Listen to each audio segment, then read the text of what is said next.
నమస్తే. నేను కిషోర్ కుమార్. ఈ వీడియో మీరు మొదటిసారిగా మన ఛానల్‌లో చూస్తున్నట్టయితే దయచేసి ఈ ఛానల్‌ని సబ్స్క్రైబ్ చేయండి. అదేవిధంగా కింద మీకు హై బటన్ కనిపిస్తే దాన్ని ప్రెస్ చేసి మాకు పాయింట్లు ఇవ్వడం కూడా మర్చిపోకండి. మీ ప్రోత్సాహమే మాకు కొండంత బలాన్నిస్తుంది. ఈ వీడియోలో నేను ప్రధానంగా 2 అంశాల గురించి మాట్లాడే ప్రయత్నం చేయబోతున్నాను. ఈ 2 చాలా ముఖ్యమైనటువంటి అంశాలు. మనందరం తెలుసుకోవాల్సినటువంటి, ఖచ్చితంగా స్పందించాల్సినటువంటి అంశాలన్నమాట. First point number 1. ఈరోజు వైసీపీ శాసన మండలిలో గీత దాటేసింది. అన్ని హద్దులు చెరిపేసింది. నిజంగా సభ్య సమాజం హర్షించినటువంటి రీతిలో ప్రవర్తించింది. అదేంటి, సహజంగా ప్రతిపక్షాలు చేసే పనే కదా అని చెప్పేసి చాలామంది సర్ది చెప్పుకునే ప్రయత్నం చేయొచ్చు, కవర్ చేసే ప్రయత్నం చేయొచ్చు. కానీ అలా సర్ది చెప్పుకునే వాళ్లకు, కవర్ చేసే వాళ్ళకు కూడా సూటి ప్రశ్న. ఒక్కసారి మీ మనస్సాక్షితో ఆలోచించండి. దేవుణ్ణి రాజకీయాల్లోకి లాగటమే తప్పైతే ఆ దేవుడి ఫోటో పట్టుకొని చెయ్యకూడని అపచారం చేయటం తప్ప కాదు.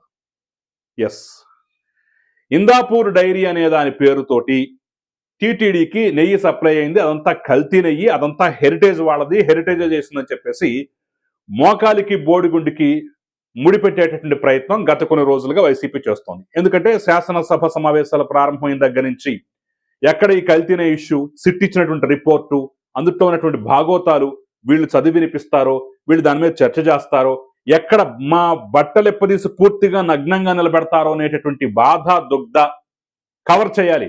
కావాలంటే ఎదురుదాడి చేయాలి, అవసరమైతే బురద వాళ్ళ మీద చల్లాలనేటటువంటి ఒక ప్రీ ప్లాన్ తోటి ఒక కొత్త అంశాన్ని తెర మీద తీసుకొచ్చి రచ్చ చేస్తాం. ఆ రచ్చలో భాగంగా ఇక అన్ని రకాలుగా మనం దొరికిపోయాము. ఆఖరికి ఢిల్లీ హైకోర్టు కూడా వీళ్ళు చేస్తున్నటువంటి రచ్చ, వీళ్ళు చేస్తున్నటువంటి రభస, వీళ్ళ పత్రికల్లో, వీళ్ళ ఛానల్స్లో, వీళ్ళ అధికార ప్రతినిధులు మాట్లాడేది, వాళ్ళు ప్రచురించేది, వాళ్ళు మాట్లాడేది ఎంత దుర్మార్గకరంగా ఉన్నాయో చూసిన తర్వాత 24 గంటల్లోగా మీరు వాటిని తొలగించాలి. ఆ లింక్స్, యూట్యూబ్ లింక్స్ ఏవైతే ఉన్నాయో మొత్తాన్ని తొలగించి అవతలేయాలి. లేకపోతే గూగుల్, మెటా ఈ 2 సంస్థలు, యూట్యూబ్ కానీ, ఫేస్బుక్ కానీ ఇంకెక్కడున్నా సరే ఆ 2 సంస్థలకు నోటీసులు జారీ చేసి మరి మొత్తం తొలగించేటటువంటి ప్రక్రియకు శ్రీకారం చుట్టారు. కొన్ని వందల వేల ఇలాంటి ఫేక్ పోస్టుల్ని ఆల్రెడీ తొలగించారని చెప్పేసి కూడా కొన్ని వార్తా కథనాలు అయితే వస్తున్నాయి. అంటే మన పాచిక పారలేదు. మనం నాటినటువంటి విషబీజాలు ఓ పక్కన మొలకెత్తకుండా పోతున్నాయనేటటువంటి బాధతోటి ఈరోజు సరికొత్త డ్రామాకు తెరలేపారు. ఆ దేవుడి ఫోటోని, వెంకటేశ్వర స్వామి ఫోటో పట్టుకొచ్చి, అంటే సహజంగా దేవుళ్లను ఇలాంటి అంశాల్లోకి తీసుకురాకూడదు, తప్పది. దేవుడు ఫోటో పెట్టుకొని ఇచ్చేయటం తప్పది. అయినా సరే అలా రాజకీయాల్లోకి లాగటం తప్పని తెలిసినా సరే తమకు తప్పదన్నట్టుగా దేవుడి ఫోటో పట్టుకొని శాసన మండలిలోకి వచ్చారు. రావటమే కాదు, చెప్పులేసుకొని రావటం, ఆ దేవుడి ఫోటోలను వాళ్ళ టేబుల్ మీద ఇష్టం వచ్చినట్టుగా పడేయటం, విసిరేయటం, దాంతో రకరకాల దేవుడి ఫోటోలు పట్టుకొని రకరకాల నినాదాలు చేయటం, ఇదంతా ఎంత దుర్మార్గకరం అంటే ఆఖరికి సహనంగా ఉండేటటువంటి పయ్యావుల కేసు కూడా ఏంటి దుర్మార్గం, చైర్మన్ గారు దీన్ని ఆపండి, దేవుడి ఫోటోలు ఎందుకు తీసుకొస్తున్నారు, వీళ్ళు దేవుడి ఫోటోలు తీసుకురావడం తప్పు, పైగా చెప్పులేసుకొని తీసుకొస్తున్నారు అని చెప్పేసి వారించినా సరే వినకుండా ఇష్టం వచ్చినట్టుగా ప్రవర్తించారు. సరే, శాసన మండలిలో వాళ్ళ మాట చెల్లుద్ది కాబట్టి చైర్మన్ కూడా వాళ్ళకి వ్యతిరేకంగా నిర్ణయం తీసుకోవడనే నమ్మకంతో మొత్తానికి రచ్చరభసత చేశారు. ఇది ఈరోజు టీవీల్లో టెలికాస్ట్ అయింది. టెలికాస్ట్ అయిన దగ్గర నుంచి ఇక మరో కొత్త నాటకం మొదలుపెట్టారు. ఆహా, మమ్మల్ని మేము అపచారం చేసామంటారా, మేము చెప్పులేసుకుని తీసుకొచ్చామంటారా అని చెప్పేసి పచ్చబద్దాల ఆటం మొదలుపెట్టారు. కావాలంటే మీరు కూడా ఆ ఫోటోలు చూడొచ్చు. అప్పిరెడ్డి వంటి వాళ్ళు, భారత్ వంటి వాళ్ళు, మిగతా వాళ్ళు చాలా మంది అదే ఫోటోలు పట్టుకొని రావటం, రచ్చ చేయటం, గొడవ. అన్ని హద్దులు చెరిపేయటమేనా? అన్ని గీతలు దాటేయటమేనా? కాస్తైనా ఉండాలి కదా మనస్సాక్షి.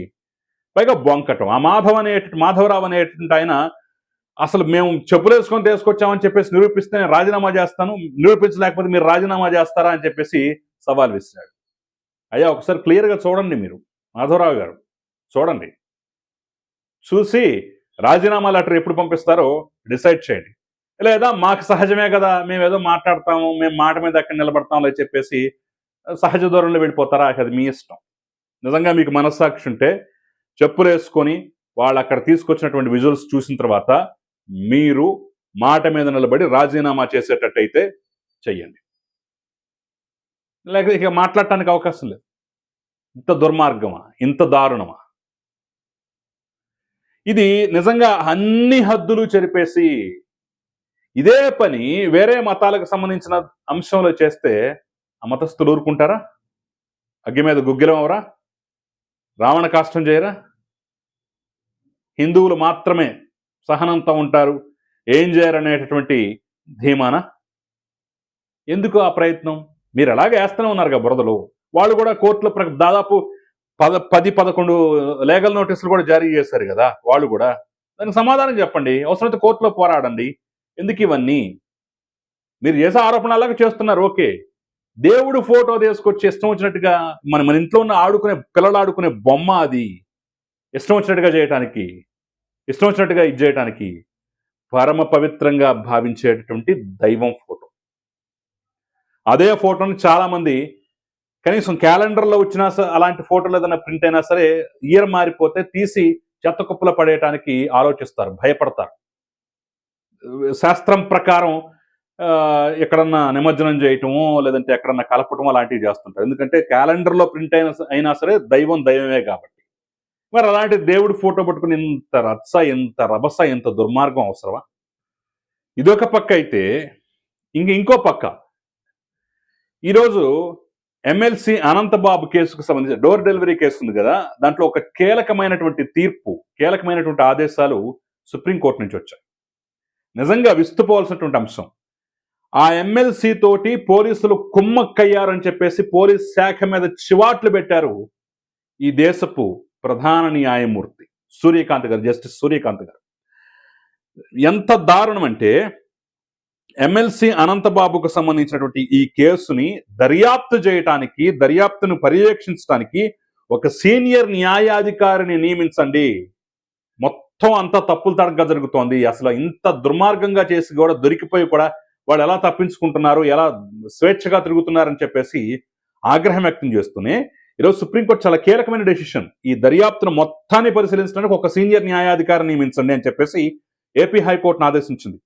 ఏప్రిల్ 18 నాటికి అభియోగాలు నమోదు చేయాలని, ఆగస్టు 31 నాటికి సాక్షుల విచారణ, నవంబర్ 30 నాటికి పూర్తి విచారణ ముగించాలని చెప్పేసి డెడ్ లైన్లు పెట్టింది. ఏప్రిల్, ఆగస్టు, నవంబర్ 3 డెడ్ లైన్లు పెట్టి నవంబర్ 30 నాటికల్లా ఈ కేసును క్లోజ్ చేయాలని చెప్పేసి అయితే చాలా క్లియర్గా సుప్రీంకోర్టు ప్రధాన న్యాయమూర్తి చెప్పారంటే ఎంత దుర్మార్గంగా, ఎంత దారుణంగా ఆ రోజుల్లో ఈ కేసులు వ్యవహరించారు. అంతేకాదు అనంతబాబు భార్య దుర్గా, ఆవిడ పాత్ర కూడా ఉందని చెప్పేసి సీసీ కెమెరా సాక్షిగా దొరికిపోయినటువంటి నేపథ్యంలోనే ఆవిడని తప్పించడం కోసం కూడా రకరకాల ప్రయత్నాలు చేశాడు అనంతబాబు.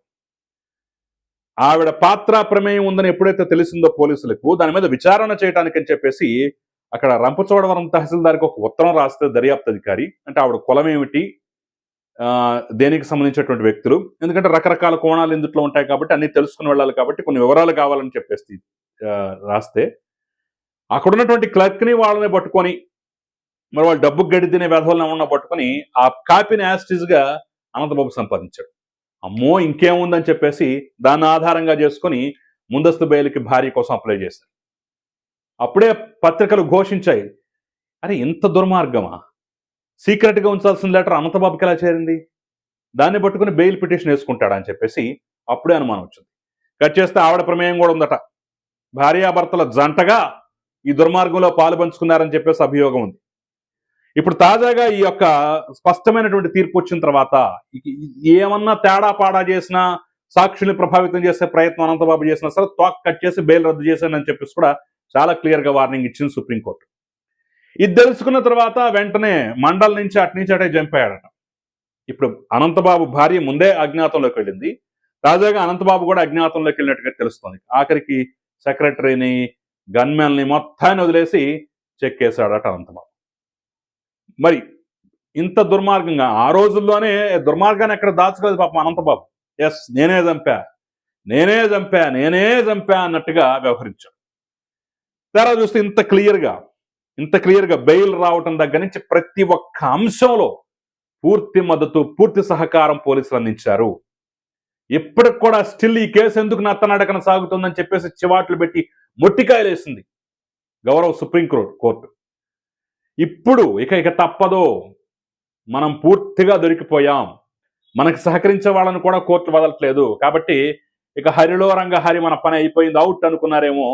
భార్యాభర్తలిద్దరూ జంటగా అజ్ఞాతంలోకి చెక్కేశారు. ఇక నిజంగా సాడ్ పార్ట్ ఏంటంటే ఇప్పటికీ అనంతబాబుని పార్టీ నుంచి సస్పెండ్ చేయలేదు. అసలు ఆలోచన కూడా జగన్మోహన్ రెడ్డి చేయట్లేదు.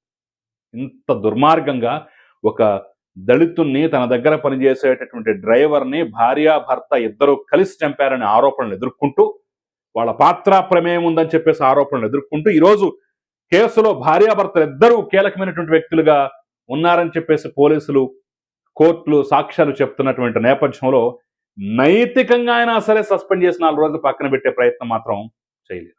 ఇంకా వాళ్ళని పక్కన పెట్టుకుని తిప్పుకుంటారు. ఏంటో ఆ విధానాలు, ఏంటో ఆ కట్టుబాట్లు అర్థం కావు.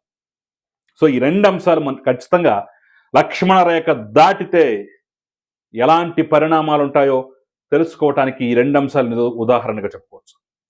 అసలు మీకేమనిపిస్తోంది? భగవంతుని ఇలా దుర్మార్గంగా ఫోటోలు పట్టుకొచ్చి అపచారం చేస్తూ మరి తమని గట్టెక్కించుకునే ప్రయత్నాలు చేస్తున్నటువంటి విధానం కానివ్వండి, వైఖరి కానివ్వండి, అలాగే అనంతబాబు ఇష్యూ కానివ్వండి, ఈ రెండింటి పట్ల మీరేమంటారు? మీ స్పందన ఏంటో నాకు ఖచ్చితంగా కమెంట్ రూపంలో తెలపండి. Thank you very much.